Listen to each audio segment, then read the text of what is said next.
안녕하세요. 하강입니다.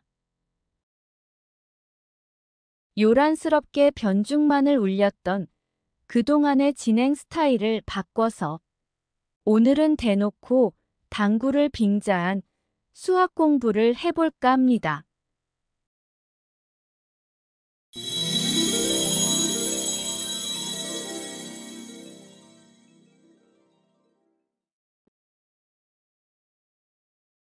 비교를 위해서 먼저 마이너스 형태를 보면 수구 8포인트에서 1쿠션 0포인트를 향하는 수구는 높이가 4포인트이고 길이가 8포인트이므로 수구는 4분의 8tb라는 굴절률을 지니게 됩니다. 수구 4포인트에서 1쿠션 0포인트를 향하는 수구는 높이가 4포인트이고 길이가 4포인트이므로 수구가 지니게 되는 굴절률은 4분의 4tb 됩니다. 여러 차례 다뤘던 부분이라 굴절률 수치에 대해선 이미 아실 겁니다. 복잡한 계산 과정을 생략하고 간단하게 파악하기 위해서 굴절률 수치의 단위를 팁수에서 포인트수로 바꿔봤습니다. 마이너스 형태이므로 수구 8포인트에서는 2포인트가 줄어든 6포인트 지점이 수구 4포인트에서는 1포인트가 줄어든 3포인트 지점이 각각의 3쿠션 수가 됩니다.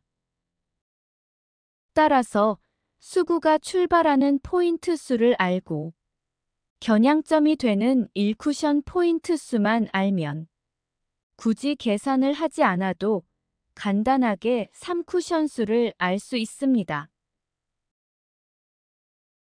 이번엔 플러스 형태를 보겠습니다. 수구 8포인트에서 1쿠션 0포인트를 향하는 수구는 단축 기준이므로 길이는 8포인트가 되고 높이가 되는 장축은 4포인트가 됩니다. 살펴봤던 내용입니다만 다윗인 단축 입장에선 골리앗인 장축을 8포인트가 아닌 4포인트로 절반을 접고 대하게 되는데요. 따라서 높이분의 길이인 굴절률은 4분의 8tb 됩니다. 수구 6포인트에서 1쿠션 0포인트를 향하는 수구는 길이가 6포인트이고 높이가 4포인트이므로 4분의 6tb라는 굴절률을 지니게 됩니다. 수구 4포인트에서 1쿠션 0포인트를 향하는 수구는 길이가 4포인트이고 높이도 4포인트이므로 굴절률은 4분의 4tb 됩니다. 수구 2포인트에서 1쿠션 0포인트를 향하는 수구는 굴절률 수치가 어떻게 될까요? 높이 분의 길이이므로 굴절률은 4분의 2tb 됩니다. 굴절률의 단위를 팁수가 아닌 포인트로 바꾸면 어떻게 될까요? 마이너스 형태에서와 마찬가지로 묻고 따질 것도 없이 3쿠션 지점을 미리 제시해 줍니다. 수구 8포인트의 굴절률 수치인 4분의 8팁을 분석해보면 코너 포인트 사이의 2팁과 장축의 6팁이 더해져서 8팁이 됩니다. 수구 8포인트의 3쿠션 수만 살펴봤는데요. 나머지 수구 포인트들의 3쿠션 수는 안 봐도 비디오라는 말처럼 이미 충분히 숙지하고 계시리라 생각합니다. 1쿠션 0포인트를 기준으로 수구 포인트 수만 바뀐 것이라 그림에 표시된 3쿠션 8포인트는 수구축의 몫이 됩니다. 1쿠션 포인트 수가 바뀌면 어떻게 될까요? 3쿠션 8포인트까지 수구축의 몫이 되기 때문에 1쿠션 축의 몫은 남아있는 26팁이 됩니다. 26팁을 1쿠션 포인트 수인 8로 나눠보면 3쿠션 1포인트의 크기가 3팁이 되는데요. 마이너스 형태의 3쿠션 1포인트와 크기가 동일합니다. 3쿠션 8포인트까지 포인트당 5팁씩 늘어났던 것과 비교해보면 포인트당 3팁씩 늘어난다는 게 논리적으로 해석이 안 되는데요. 왜 이런 결과가 나왔는지 자세히 분석해 보도록 하겠습니다. 3쿠션 8포인트부터 1쿠션 축의 몫이 되므로 3쿠션 8포인트를 0포인트로 가정해 보면 0포인트를 기준으로 해서 6팁 크기의 4포인트가 자리합니다. 3쿠션 1포인트의 크기가 6팁이 되고 나니 비로소 8포인트 이전에 포인트당 5팁이었던 것과 연계가 되네요. 한 포인트의 크기가 이론상으로는 6팁이 되어야 하는데요. 포인트 수와 팁 수의 차이가 생기는 이유가 뭘까요? 전에 알아봤던 내용입니다만 단축이 8포인트일 때 장축은 4포인트가 됩니다. 따라서 3쿠션 포인트 수도 4포인트가 되는 게 맞습니다. 그렇지만 1쿠션 포인트의 크기가 커질수록 숫자의 단위가 적어져서 상대적으로 계산이 어려워집니다. 단축 입장에서 1쿠션 축인 장축의 포인트 수를 4포인트가 아닌 8포인트로 하는 이유에 대해서 알아봤는데요. 3쿠션 포인트 수를 정하고 보니 코너 부분의 2팁, 무게가 형성되는 2팁 부분이 포인트 수에는 포함이 안 되네요. 여기에도 뭔지는 모르지만 이유가 있겠죠? 1쿠션 포인트 수는 어떻게 되는지 자세히 알아보겠습니다.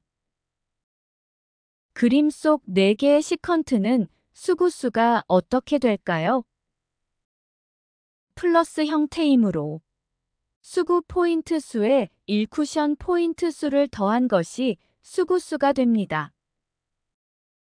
따라서 4개의 시컨트는 모두 수구수가 8포인트가 되는데요. 이렇게 되면 수구수별 분별력이 없어서 계산이 어려워집니다.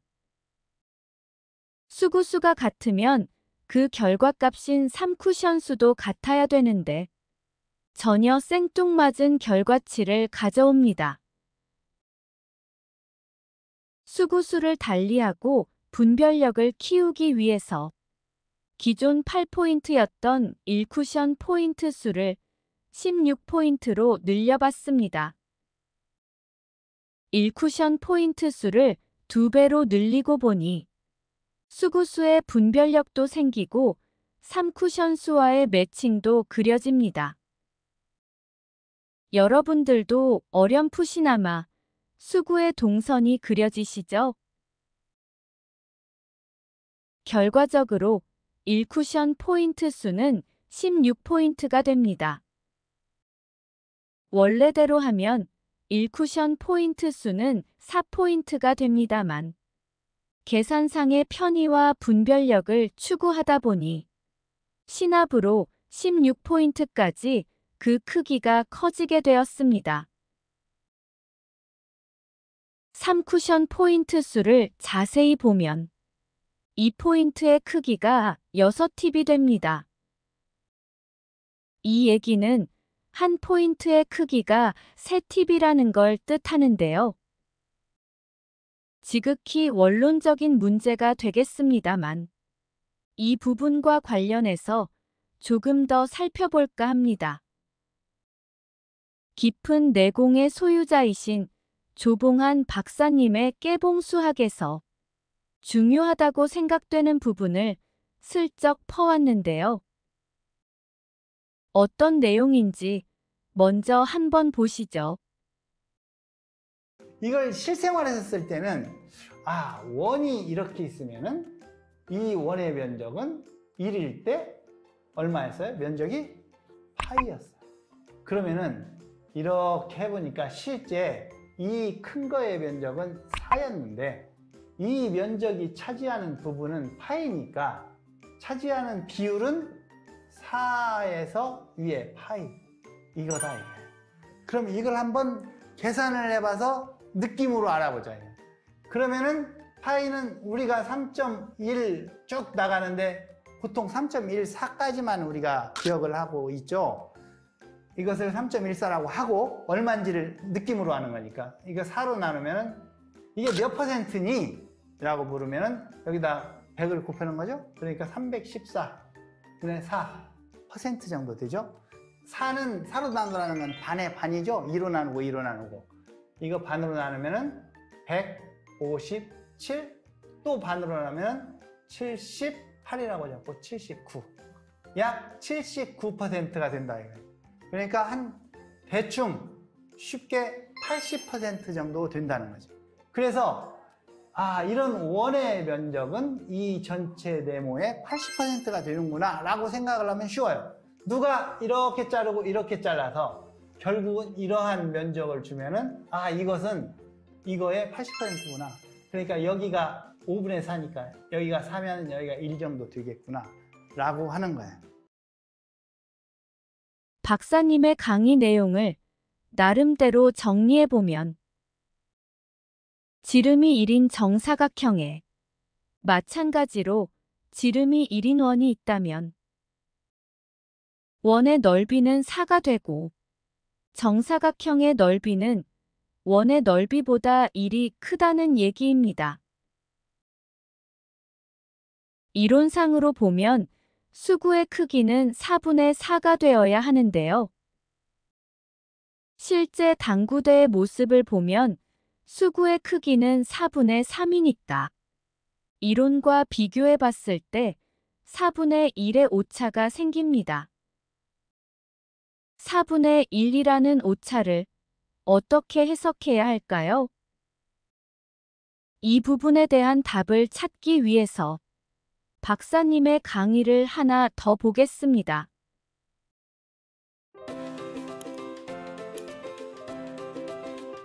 안녕하세요. 여러분, 구의 부피 공식 알고 있어요? 지금도 기억하고 있어요?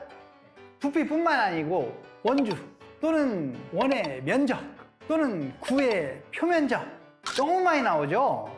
근데 구의 부피 공식이 3분의 4 파이 r 제곱인가? 4분의 3 파이 r 세제곱인가? 헷갈리죠? 그런데 이렇게 헷갈리는 것은 단편적으로 그것을 외웠기 때문에 헷갈리는 거예요. 그리고 금방 잃어버리잖아요.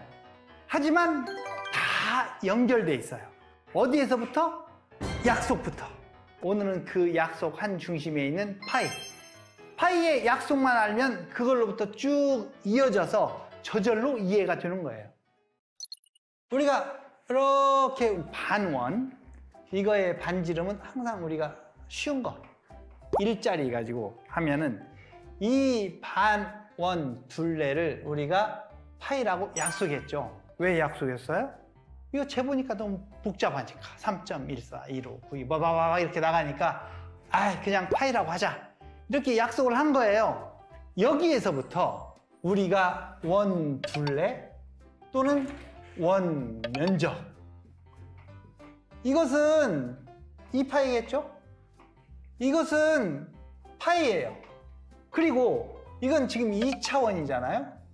2차원에서 둘레 1차원짜리 2차원에서 2차원 면적 이걸 한 단계 업그레이드해서 자 우리가 3차원짜리를 보면은 이렇게 구가 있죠. 구처럼 보여요? 구가 있어요. 여기는 구 껍데기고 표면적이고, 여기는 구가 속에가 이렇게 차여 있어요. 속이 무거워요. 이건 2차원이니까 사실 무게가 없죠. 자, 이거의 표면적은 우리가 4파이예요. 9의 부피, 이것은 4파이 나누기 3이에요. 이렇게 돼 있는데, 이것은 길이니까 반지름이 R이면 여기 R 붙고요. 여기는 확대를 하면은 양쪽으로 면적이 늘어나니까 R 제곱이 붙고요. 여기는 3차원이지만 그래도 지금 면적이에요. 껍데기 표면적 R 제곱이 되죠. 여기는 R 세제곱, 세 군데로 늘어나니까 부피라는 것을. 그 차원의 개념을 알고 있으면 차원은 당연한 거니까 이 뒤를 알 필요가 없죠. 따로 알 필요가 없어요. 자, 이제 관계를 봐요. 2파이에서 파이로 간 것은 2가 나눠졌죠? 나누기 2. 4파이에서 3파이로 간 것은 나누기 3. 근데 왜 나누기 2와 나누기 3이냐? 그것은 바로 여기 차원이기서 나온 거예요. 그러니까 여기 2차원은 2로 나눠졌고 3차원으로 갈 때는 3으로 나눈 거죠. 그래서 이러한 관계가 생긴 거예요. 구에 대한 박사님의 말씀을 정리해보면 3차원인 수구의 부피는 3이 됩니다. 수구의 표면적은 2차원이 되고 그 크기는 3차원인 수구의 부피보다 1이 크게 됩니다. 2차원인 원의 면적과 2차원인 수구의 표면적은 그 수치가 동일하게 됩니다. 정작 수구 자신은 3차원인 구의 형태를 하고 있지만 본인을 제외하고는 모든 수치들이 2차원을 기준으로 하고 있네요. 내친 김에 한 걸음 더 들어가서 2차원이라는 연결고리를 이용해서 원과 구를 하나로 합쳐봤습니다. 수구의 부피는 3이고 수구의 표면적은 수구의 부피보다 1이 큽니다. 2차원인 수구의 표면적은 2차원인 원의 면적과 같게 됩니다. 정사각형의 면적은 원의 면적보다 1이 크고 또한 수구의 표면적보다 1이 크게 되는데요. 굴절률 수치처럼 모든 수치들의 분모를 4로 통일해보면 3차원인 수구의 부피는 4분의 3이 되고 수구의 표면적과 원의 넓이는 4분의 4가 됩니다. 같은 길이인 정사각형의 넓이는 4분의 5가 되는데요. 4분의 4를 기준으로 4분의 3이 되면 마이너스 형태가 되고 4분의 5가 되면 플러스 형태가 되는 게 아닌가 합니다. 생각나는 게 있어서 한 가지만 더 짚어보고 마치도록 하겠습니다. 앞에서 살펴봤듯이 수구 자신은 3차원이고 부피는 3이 됩니다. 반면에 수구의 표면적은 2차원이면서 그 크기는 4가 되는데요. 그렇다면 그림처럼 90도를 기준으로 해서 당점을 나눌 때 3차원인 수구의 부피처럼 3으로 나누는 것과 2차원인 수구의 표면적처럼 4로 나누는 것 중에서 논리적으로 봤을 때 어느 쪽이 더 합리적이라고 생각하시나요?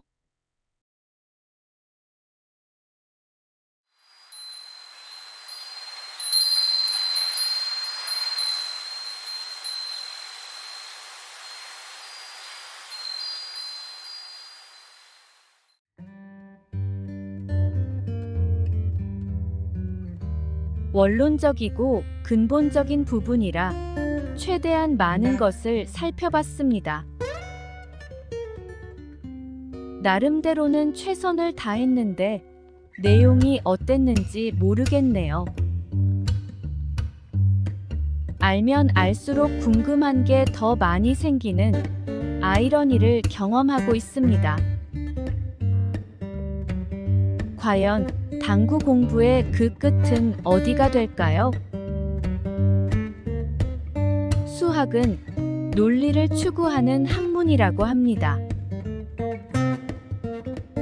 그래서인지 빌리어즈 룰을 대하다 보면 가끔씩 철학의 그림자가 느껴지곤 합니다. 이 세상의 모든 학문은 철학으로 귀결된다고 하는데요. 어쩌면 그 때문일지도 모르겠네요. 어떻게 하다 보니 생각보다 영상이 길어졌는데요. 다음 강의를 기약하면서 오늘은 이만 하강할까 합니다. 감사합니다.